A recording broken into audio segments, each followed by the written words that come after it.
छत्तीसगढ़ में जल जंगल ज़मीन के जो लड़ाई है ये लगभग बहुत लंबा टाइम हो गया।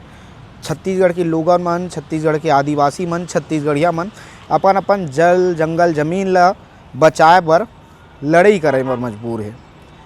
हर कोना में, चाहे बस्तर हुआ है, चाहे अंबिकापुर हुआ है, चाहे छुई खदान गंडई के इलाका हुआ है, मतलब हर तरफ कोहराम मचे हुए है। लोगन मन हाँ जल जंगल ज़मीन ला बचाए बर एकदम तटस्थ है और लड़ाई लड़त है, आंदोलन करत है अलग अलग जगह में। हसदेव के आंदोलन तुमन अभी भूले नहीं हो। हसदेव के आंदोलन शायद तुमन ला याद हुई, अभी तक जहन से ख़त्म नहीं हुई, लेकिन हसदेव के आंदोलन के बाद में अब एक और आंदोलन शुरू हुई। आंदोलन है रामगढ़ के पहाड़ी ला बचाए बर। रामगढ़ के पहाड़ी आखिर का है और आखिर रामगढ़ के पहाड़ी ला काकर से खतरा है, सबसे बड़े सवाल है। तो रामगढ़ के पहाड़ी जो है ये है छत्तीसगढ़ के ऐतिहासिक धरोहर है। राम मान्यता है हमारे छत्तीसगढ़ में कि भगवान राम ला छत्तीसगढ़ के लोगन मन, छत्तीसगढ़िया मन भांचा राम के थे। अभी भांचा राम के जो निशानी है रामगढ़ के पहाड़ी, ये अब ख़त्म होने वाला है, धीरे धीरे नष्ट होने वाला है, तबाह होने वाला है। और इला तबाह कौन करत है? इला तबाह करने वाला है अडानी है। अडानी हाँ पिछले कई दशक से ओकर तीर में, रामगढ़ के पहाड़ी के तीर में लगभग 8-10 किलोमीटर के दूरिया में खुदाई करा थे, कोयला निकाला था, वहाँ से खनन करा थे। और वहाँ जो ब्लास्टिंग हुआ थे, कोयला निकाले पर जो ब्लास्ट करे जाते वहाँ ओकर से रामगढ़ के पहाड़ी ला नुकसान पहुँचा थे। रामगढ़ के पहाड़ी में ओकर चिन्हा दिखा थे। जब ब्लास्टिंग होते तो रामगढ़ के पहाड़ी है वो ब्लास्टिंग से कांपा थे, ओकर पत्थर मन धीरे धीरे धीरे करके टूटा थे और गिरा थे। ओकर निशानी तुमला अब भी देखे ला मिल जाए। वही ला लेके रामगढ़ के पहाड़ी के आसपास के लोगन मन, सरगुजा संभाग के लोगन मन, अंबिकापुर से लगे जो है आसपास जो गांव हैं, कस्बा है, वहाँ के लोगन मन अब जागरूक हो गए। वो मन अब सड़क में उतरे बर मजबूर है कि रामगढ़ के पहाड़ी के अस्तित्व ख़त्म नहीं होना चाहिए।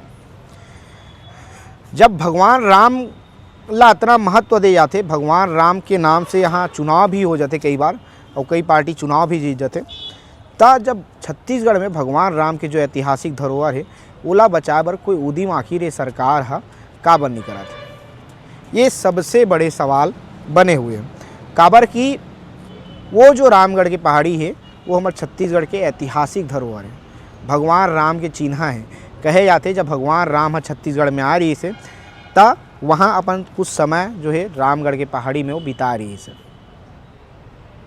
अब ओला बचाए बर छत्तीसगढ़ में संघर्ष चला थे।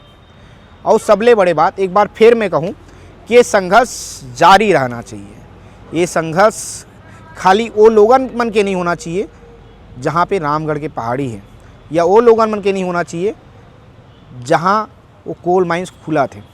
ये संघर्ष हर वो छत्तीसगढ़िया के होना चाहिए जे अपन आप ला छत्तीसगढ़िया की थे, जे अपन आप ला छत्तीसगढ़ के मनखे समझते, जे अपन आप ला छत्तीसगढ़ में रहने वाला समझते। हर आदमी ला एक बार आवाज़ उठाए की जरूरत है। वही मन की ठेका नहीं लेके रखे कि रामगढ़ के पहाड़ी बचा, हमू वाला कुछ अपन जिम्मेदारी निभाए ला पड़ी। वहाँ जब आंदोलन हुई, हजारों की संख्या में भीड़ पहुँची, वो लोगन मन का कहा थे, वो लोगन मन के बात सुनना चाहिए। आखिर आप मन ला वो लोगन मन के बात सुनाओ। आखिर वो लोगन मन हाँ जे मन रामगढ़ के पहाड़ी ला बचा बर आंदोलन करीस, वो मन का कहा थे, ओकर मन के का कहना है, वो बात तुमला सुनना चाहिए। ये बात ला सुनाओ तुम। क्या नाम है तुम्हारा? रविंद्र सिंह। अच्छा रवि सिंह, क्यों यहाँ पर बैठे हो, क्या मांग रहे हैं? हम लोग ग्रेफाइट को लेकर यहाँ पर हमारे गांव में खुल रहा था तो उसको बंद करवाना चाहते हैं हम लोग। क्या खुल रहा था? ग्रेफाइट सर्वेक्षण हो रहा था कोयला के लिए, हाँ।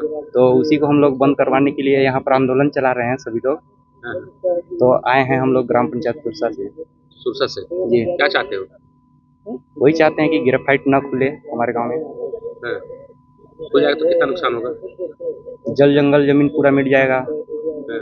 हम लोग का पूरा जमीन लूटा जाएगा, भविष्य खत्म हो जाएगा। भविष्य खत्म हो जाएगा। ऐसा है जी। तो कितना लड़ाई लड़ोगे उसके लिए? क्योंकि सरकार तो कुछ भी जो चाहती है वो कर लेती है।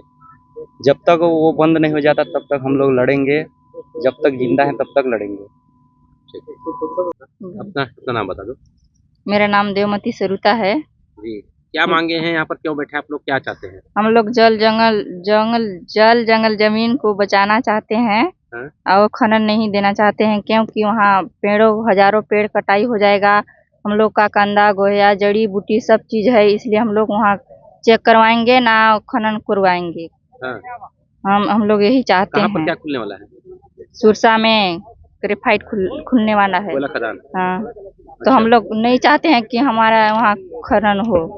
हम लोग वहीं कुछ न मिले, इसलिए हम लोग वहाँ अच्छे से कितना जीवन नुकसान रहे। होगा जैसे अगर खदान खुलता है तो किस प्रकार से नुकसान होगा?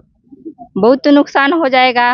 वहाँ से हम लोग को भागना पड़ेगा। हम लोग भागेंगे नहीं, वहाँ का हम लोग कहाँ जाएंगे? तो आज आप लोग यहाँ पर क्या कर रहे हैं? जल जंगल जमीन बचाने के लिए हम लोग यहाँ बैठे हैं। देखिए पूरे सरगुजा संभाग और मैं कहूँगा छत्तीसगढ़ के अंदर जिस पैमाने पे खनन परियोजनाएं खोली जा रही हैं, उसके कारण यहाँ का पूरा जंगल, यहाँ का ज़मीन, यहाँ का पर्यावरण, यहाँ का जल बर्बाद हो रहा है। और दुखद बात ये है कि ये जो खनन खोलने की प्रक्रिया है, इस प्रक्रिया में जो आदिवासियों के संवैधानिक अधिकार हैं, जो ग्राम सभाओं के अधिकार हैं, इन ग्राम सभाओं के अधिकारों को कुचल के काम हो रहा है। आप देख लीजिए कि हसदेव में 5 साल से लोग ये कह रहे हैं कि ग्राम सभा का फर्जी प्रस्ताव करके वन स्वीकृति हासिल की गई है, लेकिन उसको निरस्त नहीं किया गया, पेड़ काटा जा रहा है। अमेरा में 2014 में ग्राम सभा होती है, भूमि अधिग्रहण हम नहीं चाहते, उसके बावजूद जब जबरन भूमि अधिग्रहण हो जाता है ना, उसके बावजूद जबरन भूमि अधिग्रहण हो जाता है। आप देखेंगे कि जिस पैमाने पर आप मदन नगर इलाके में कि कोल बैलिंग एक्ट लगा के आप जो है भूमि अधिग्रहण कर रहे हैं बिना ग्राम सभा की सहमति के, तो ये प्रक्रिया है कि जो शासन प्रशासन है वो लोगों के लिए काम नहीं कर रहा है, बल्कि कुछ चंद पूंजीपतियों के लिए काम कर रहा है। और इसीलिए आज के इस आंदोलन में पूरे सरगुजा संभाग से लोग आए हैं, ये चेतावनी देने के लिए कि जो जल जंगल जमीन पर्यावरण का विनाश, जो लूट चल रही है, इसको तत्काल बंद किया जाए, ग्राम सभाओं के जो संवैधानिक अधिकार हैं उनका सम्मान किया जाए। और यदि ऐसा नहीं होगा तो ये आंदोलन की शुरुआत है, आने दिनों में ये आंदोलन और ज़्यादा व्यापक होगा। लगातार जल जंगल जमीन बचाने को लेकर के हिंसक घटनाएं भी सामने आ रही है, तमनाल हो या फिर सरगुजा जिला। पूर्ण रूप से इसका जिम्मेदार शासन और प्रशासन है।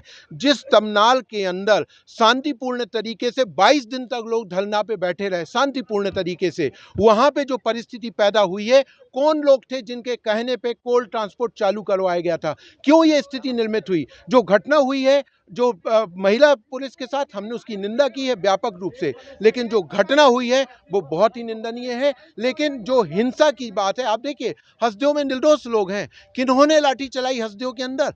कौन लोग हैं? हसदेव के लोग 3 सालों से लगातार धरने पर बैठे रहे शांतिपूर्ण तरीके से, ये कहते हुए कि ग्राम सभा का फर्जी जो प्रस्ताव उसको निरस्त किया जाए। अनुसूचित जनजाति आयोग के अध्यक्ष यहाँ पे बैठे हुए हैं, जिनके अध्यक्षता में ये रिपोर्ट आई कि ग्राम सभा कूटलचित है, उसके बावजूद भी इस तरीके की प्रक्रिया ये गैरकानूनी है। और जो भी आंदोलनों में हिंसा हुई है उसका पूर्ण रूप से जिम्मेदार जो है वो शासन प्रशासन है। धन्यवाद।